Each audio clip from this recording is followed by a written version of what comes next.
Okay, so today what I want to talk about is hiring a general contractor worth the investment? Now, just for some context, I am a developer. I'm also a part owner of a construction company. I've been on the lending side, the brokerage side, leasing. So I've seen it from kind of multiple angles. And what I thought I would do is just kind of share a few things in terms of why I think it's a good idea to hire a general contractor and what are some of the reasons maybe you wouldn't. Okay. So, just for, I guess, a little bit of a backdrop, if you will, is that what a contractor really does, from my experience, is number one, they got to solve problems, they got to prevent mistakes, they've got to schedule trades, they've got to get better pricing from the subs and buying materials than I could. Right? I mean, generally speaking, if you're hiring a contractor, they should have more buying power because they're doing more of it than you. And another big reason is I want them to do all the coordinating, all the scheduling. I want to make sure that they are staying on top of people. That's not something that I want to do. For me, as a developer, that's where I can add the most value. Is I want to find deals, right? This is like how I want to spend my time.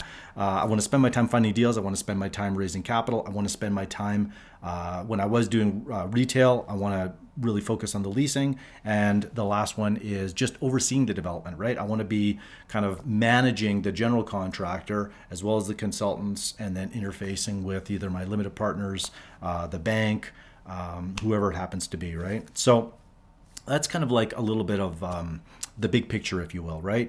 And the reason I'm recording this is I had a conversation with an architect last week, reached out to me, and he and his business partner have been building and self-performing multifamily and townhouses for the past 4 or 5 years, as best I can tell. And I just asked him, I said, well, why are you reaching out? Obviously, you have the skill set to be able to do this. And he just said that, number one, he was exhausted. He was spending more time and energy than he thought it would take, I think, in order to really execute and do projects well. And I would say that, generally speaking, if you've never developed before, all this is going to sound theoretical. But if you talk to someone that has developed, I would say even just one property, but if you've talked to someone with 5, 10, 15 projects under their belt, they will know the value of a great general contractor, and they'll say, yeah, absolutely. Like, it doesn't make sense for me to do this in-house. Okay.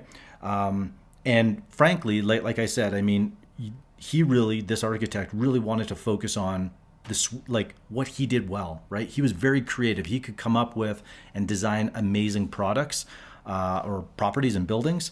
And that's where he wanted to focus his energy, right? And so I think that that's an important consideration when you're asking, like, does it make sense to manage and oversee? I mean, if you've got one project, it's maybe a house or like you're doing a flip, you probably can't afford a really good general contractor. However, if you're building, I'll take the example of, I mean, whether you're developing 63 units, which is what we're doing right now, or even a 10-unit townhouse project, I would say that the benefits of a general contractor are going to outweigh what the cost is, right? Now, here are 3 ways that I would go about engaging a GC, right? So, having worked with multiple GCs, I've had good and bad experiences, and hopefully you can kind of take these lessons, if you will, to help identify who to use and who to stay away from. The first thing, and I didn't learn this until probably 2 years ago, actually, or 3 years ago, when I met Mark, who's my business partner at Calamar. And I had never really understood what pre-construction was. Like, I'd heard the term, but I didn't really understand the value of it. And I'd never had someone do such a thorough job, right? So in pre-con, some of the things that you're looking for this is prior to you starting construction. This is kind of at the point where you're getting your architect, your consultants, like your architect, the engineers that you're going to need. And really what you're doing is you're involving that GC or your general contractor up front to help identify mistakes. I'm really looking how they can save me time, offer me kind of value engineering or solutions. I mean, ultimately, I know at Calamar, what we do is we will basically say, look, in pre-construction, whatever our fee is, let's just pick a number, $15,000 for that pre-construction. It might last 3 or 4 months. We are going to 2x the ROI on that, right? So we're going to show you a minimum of $30,000 that we're going to save you just by us getting involved early. And if we don't, then you don't pay, right? Not everyone's going to have that type of an offer. But what I would do is I would really, I would not expect the pre-construction to be free, because you want to hold your contractor accountable to show up to meetings, to add value, to take 100 hours and go through the drawings. And I would say the other part is that, like, this is more the intangible. Is the GC and an architect, do they get along, right? That is so important. The other important part is, do I like the GC, right? It's very easy in one or two interactions, going for coffee, meeting them at their office.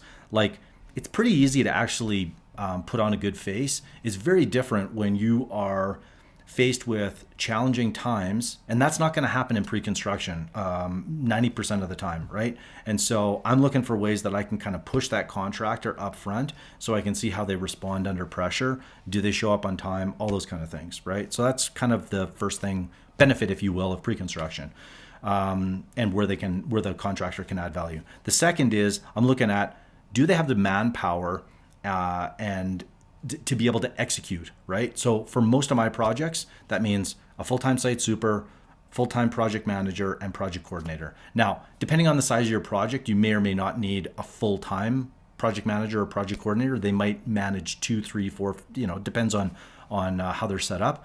But those are kind of the key people. Then you might have like a foreman or an assistant on site that's going to be doing more of the labor. So you just want to find out, like, who is actually going to be on my project, what experience do they have, what's their background, and who's overseeing it, right? The third one is like access to sub trades and good relationships to be able to get like buying power. I would say that just like knowing what I know now, like a general contractor that's doing like 20, 50, 100 million. I mean, some of these GCs are doing billions, and so they obviously have much different buying power. But compare that to someone that is doing like a one-off project. They're not going to have the same negotiating and leverage in that relationship. And so the reason that's important is, just from their buying power, they might be able to save you 5 to 8%. And in doing so, almost like it's like a break even in terms of like the cost, but then they're doing all the services for you, right? So I would just kind of take that into consideration.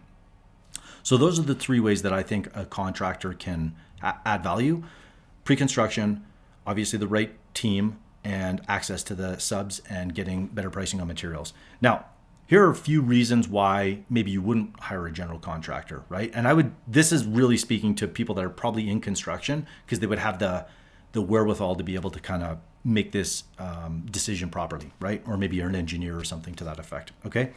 The first is the cost exceeds the value, right? Like, if I don't believe that they're going to add value to my project, and that is usually done in pre-construction in a low risk environment, right? When I sign a pre-con agreement, it might be for 2 or 3 months, and there's no obligation for me to use them during construction. If I find that their cost exceeds value, then immediately I'll just, I just know they're not the right contractor. The second one would be poor communication. And like, this comes in, multiple different ways. But if they say they're going to do something for me by such and such a date, if they don't do that, that's a clear indication that if they miss deadlines and schedules early on, then you can just imagine what's going to happen when you actually start a project with them, right?